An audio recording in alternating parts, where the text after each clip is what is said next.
Welcome to Hadley Presents. I'm your host, Ricky Enger, inviting you to sit back, relax, and enjoy a conversation with the experts. In this episode, blind poet Dave Steele joins us to share his story. Welcome to the show, Dave. Thank you so much for having me, Ricky. We are delighted to have you. Here at Hadley, we have actually followed your work for quite a while and really love it. And recently we shared one of your poems on our Facebook page, and turns out a lot of other people resonate with it as well. So this is perfect just to have you on to chat with us, to share your story with our audience, and maybe we can get a little poem from you a bit later in the show. So yeah, so glad to have you. Yeah, absolutely. And I really appreciate, you sharing the poem. So I guess before we kind of talk about what you do now, which is you do write a lot of awesome poetry and share it with people. This all started, at some point, and I think it came about because of vision loss that you experienced. And so maybe we'll just start with your sharing a bit about what that was like when it happened, sort of what the process was initially for you. Sure. So I have a condition I'm sure quite a lot of your listeners will be familiar with called retinitis pigmentosa, or RP for short. RP, for those that don't know, is a hereditary condition in most cases.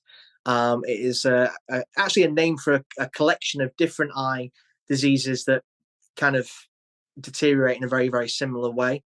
There's no treatment or cure for RP, and the way you tend to lose your sight is it starts off generally with night blindness, so struggling from light to dark places, and then you start to lose your peripheral vision. So you maybe have heard the phrase tunnel vision, which is similar to RP. It's like a tunnel closing inwards. Then you start to lose your central, and often it results in complete blindness. The way I first heard about it was when I was probably about 7 years old. One of my sisters, was the first one to be diagnosed with it in the early 80s. And back then, they didn't really know a lot about the condition. But I remember going to my local eye hospital with the rest of the family to be tested, having these drops put in my eyes, which made my vision go blurry, which I now know to be dilating drops because I have them at every single checkup I go to. But, other than kind of that appointment when I was 7 years old, after that, I didn't really hear any talk of RP. It was just kind of, kept from me. There was maybe conversations that went on in the background, but I was kind of too young to know about it. And then I just kind of got on with my life. Looking back now, I probably had the early onset of it from my early 20s, that kind of struggling from light to dark places, but it was a very slight adjustment, and one that I didn't actually at the time kind of put down to RP. I just kind of adjusted, took a couple of seconds, and kind of got on with things. And then the way it all kind of changed for me when I was officially diagnosed was around about 9 years ago. So in my late 30s, I used to go and get my eyes checked every couple of years just to make sure I was good for driving and things like that. When I went for a routine eye exam, the optician looked into the back of my eyes, and immediately there was this kind of pause. And he just kind of said, "Oh, there's been a bit of a change since the last time we saw you. We need to run a couple of more tests." So they went and asked me to do a peripheral visual field test, which is, for those that don't know, they kind of put me on this machine, testing each eye. I had to hold this button, and every time a light went off in my peripheral vision, I had to click the button to kind of, signify that I'd seen it. But the test started, and I was just sat there holding the button and not clicking it. And this kind of realization of what was happening to me all of a sudden kind of swept over me. My wife Amy, who was now my fiance at the time, I just proposed to her, and we were just saving to get married. We had our son, who was about 7, 8 months old at the time. He was sat outside with Amy in his car seat in the waiting room, and I had to walk out of the waiting room, being told that I had to stop driving straight away. I was being referred to a retinal specialist, and literally about 2 weeks later, I was declared severely sight impaired, or as it is there, legally blind. Wow. And just to go from not realizing because it was happening so gradually to suddenly realizing that I guess quite a bit had changed and you were in a completely different place than you were just walking into that appointment. I know one thing that we hear a lot, it's really common, regardless of what the reason is for your vision loss. There are always just so many emotions that surround the whole process of vision loss and adjusting to it. And I think people process that in a lot of different ways. How did you kind of stumble on or happen upon poetry as a way to channel some of these emotions that you were going through? Well, the way it kind of happened, I mean, you couldn't actually write it. It's so strange, kind of my story and the way it's developed. From that kind of the moment of that appointment, it was almost like a veil came down. You said, obviously, you hear a lot of similar stories from people with regards to, how they are when they're diagnosed. And a thing like RP, it is such a very slow and gradual loss that happened over many years, probably from my early 20s, as I said. And the strange thing is that the brain does this really unusual thing when you walk into a room, and this is for fully sighted people as well as visually impaired people. When you walk into a room, your brain subconsciously scans what's in the room, and often it fills in the blanks for what your eyes can't see. So sometimes people who are visually impaired feel like they can see more than they actually can until they're actually physically, tested under these kind of conditions. And from that moment of being tested, it was like almost all of a sudden the veil came down, and I started to realize that I couldn't see as much as I thought I could. And I was probably in denial a little bit. But what happened after that appointment was a really kind of tough 8 or 9 months. I was working in car sales at the time, and I was also working as a singer. And everything that I did as far as employment involved me driving around and getting myself around independently. And the minute I was told I was unable to drive anymore, my employer let me go. So I lost my job. I couldn't do the gigs that I was doing singing anymore. I couldn't drive up to Scotland where my daughter from a previous relationship was living and pick her up. So I wasn't able to see her for a little while. We applied for support through the government and the benefits system, but there was a 9 month kind of process, procedure, waiting list to kind of get and receive help and a payment. So we lost our house. We had to feed our kids on, food banks and food parcels for a little while. And I was struggling, not just with depression and anxiety because of the sight that I was losing, because stress adds to that as well, but also for the financial pressure it was putting on my family. And it was when I was at my lowest that I was invited to a support group after speaking to some people online. And when I kind of said I'd go to this support group, I was really anxious about going to it because it was going to be my first time being around other visually impaired people, people with canes and guide dogs. It was like a glimpse into the future. But when the organisers of this support group heard that I had previously worked as a singer, they said to me, "Would you come and sing some songs and be the entertainment for the support group?" And that kind of immediately took away that anxiety for me because that was my comfort zone, being in that kind of role. So yeah, the poetry, the way it came about was literally the night before going to the support group. I was in bed going over ideas of songs to sing, and I just thought it'd be really cool if I could take a song that everyone knows but change the words. So I chose "Stand by Me" by Benny King because the opening line of "When the night has come and the land is dark and the moon is the only light we'll see," that was kind of like the night blindness aspect of RP for me. So I rewrote the song, changed the lyrics up, called it "Stand by Me RP," performed it the following day, and immediately when I sang that song, people were coming up to me really emotional, saying that the words that I'd written was able to describe how they were feeling about their experiences with low vision and blindness.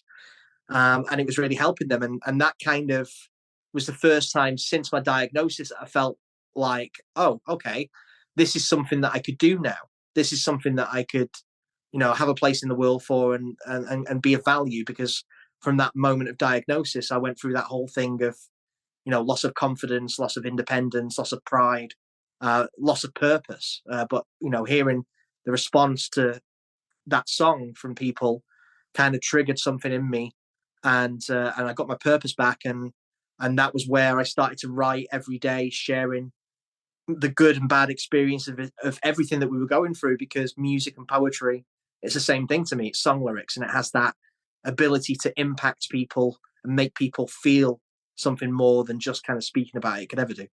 What an amazing story, and it sounds like you honestly did kind of stumble into it. It was just a thing that by happenstance you were asked to do something that was within your comfort zone, and then you found that what you were doing wasn't just therapy for yourself. Because I think a lot of people will process things differently, again, where they say, I have some sort of self-care that I need to do, but this is mine. I'm not really ready to share that with other people. And for you, it sounds like you immediately went from having discovered this thing to it's your purpose, and you kind of saw that just immediate feedback of this isn't just helping me, it's helping other people. I love it. I think with my past previous to sight loss, I spent a lot of years in my, kind of formative years, my late teens, early 20s, where I was alone a lot, didn't have a home. I ended up homeless quite a few times. There was, times I was really struggling with my mental health. There was suicide attempts. I went through a really rough time, and actually those things made me stronger. And the way I look at it now is the things that we go through in our past give us the armor and the tools to face the things we get to face going forward. So, that's why now, kind of fast forward, I have this kind of ability to, when I have a bad day, we all have our bad days still, whether you're affected by low vision or blindness or whatever. But when I have what I call my bad eye days and I'm really struggling with anxiety or making an adjustment, I am now in a place where I can go, okay, I can take this negative thing that I'm feeling, I can put it into a piece of poetry and it will help someone. And that's helps me, and it's a really cool thing to do.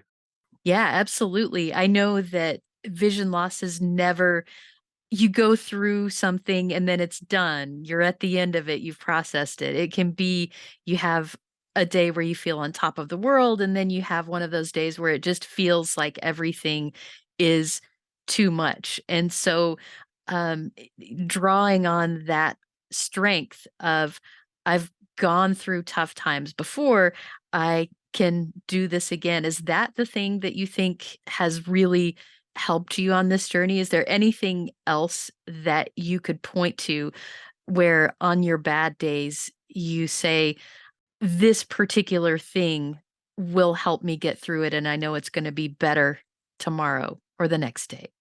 Yeah, 100%. I mean, obviously, there's drawing on past experiences. The way I look at things now is as it ever first seems it would be. So, we get anxious about going to busy places, places we feel uncomfortable, taking that first step outside of our doors. And as a parent, we tell our children the same thing when they're trying something new for the first time, that actually, once you do something, it's never as scary as you build it up in your mind. And that's true about these things that we experience in disability and sight loss and whatever else we go through. So, knowing that it's never as scary.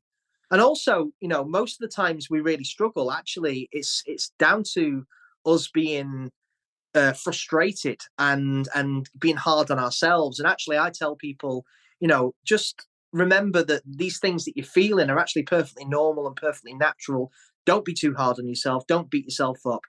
Take your time to breathe, grieve, do whatever you need to do, and always know that, like anything in life, it will pass. The bad days, they always pass. Yeah, that's fantastic advice. I think we could all be a little kinder to ourselves, regardless of what it is that we're going through, and just yeah, being willing to try it, whatever it is. It's not going to be as scary as the imagination is a wonderful thing, but it could be a terrible thing at times as well because you build up so many things in your mind, and turns out it was nothing like that. So we have talked a lot about your poetry, but we haven't actually gotten a sample of it just yet. And I think listeners are on the edge of their seats hoping that we'll do that. So I'm wondering if you would be willing to just share something that you've written with us. Absolutely, of course, we will. This poem is called "Blind Perceptions," and when I originally wrote it a couple of years ago, one of my friends in America said to me that actually it really describes quite a lot of aspects of living with low vision and blindness. And I'm sure a lot of your listeners will be able to relate to this. And it goes like this: I know there's strength inside of you, though all you feel is numb. Don't be afraid as eyesight fades for what is still to come. You will adjust. In these words, trust, we share these tunneled eyes. A mix of strength and anxiousness, the same in me applies. My shins are full of bruises and my confidence misplaced. At times, self-isolated, felt the world too much to face. So I'm here to remind you, all the times we failed don't matter. There's lots of misconceptions still. Let's remind them of the latter. It's not that complicated to change how blindness is defined. Let's educate, articulate the many ways we're blind. It's never all or nothing, many shades and different views. Yet there's this stereotype they keep on printing in the news. No wonder some of us have fears when out in crowded place. They see the cane but can't explain why we look them in the face. There's some of us who stay at home, convinced of the excuse that because we don't look blind enough, there's a need to be recluse. Don't waste your life on people whose opinions are way off. Just swipe your cane with courage. Hold your head with pride aloft. So never doubt what we're about, despite what some believe. Come join me on my mission and change the way we are perceived. I won't let the haze that fills my eyes consume the rest of me. There's more to life than edge of knife, despite what I can't see. Try not to care as people stare with looks of vague suspicion. But why should I explain to them the terms of my condition? Though it's much simpler to stay home, won't waste another day. Their pity's just an obstacle that's getting in my way. And though I am blind, won't be confined by others' misconceptions, this poetry that spills from me will change their blind perceptions. Though anxious chest and days depressed have far from disappeared, I've learned to breathe while I still grieve, control these things I fear. My kids look on, not on what's gone, but all each day I teach. For if tomorrow their eyes pay, life's dreams are still in reach. So I'll not cry as vision dies, won't focus on the blur. No point in holding on to how those days and eyes once were. There you go. Bravo. Love it. Thank you so much.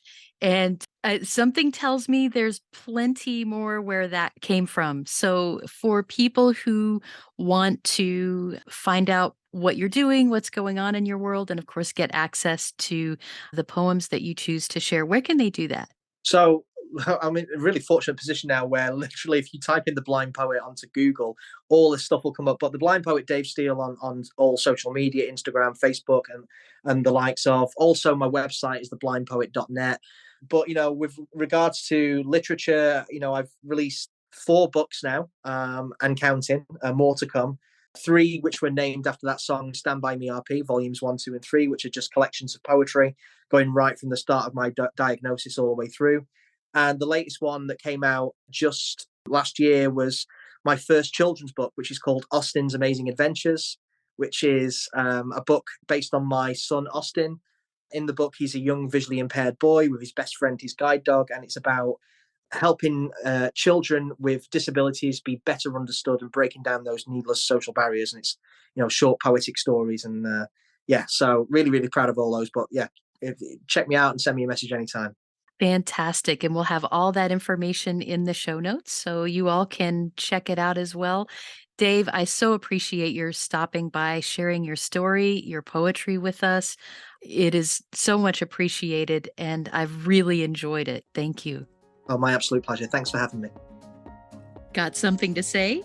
Share your thoughts about this episode of Hadley Presents or make suggestions for future episodes. We'd love to hear from you.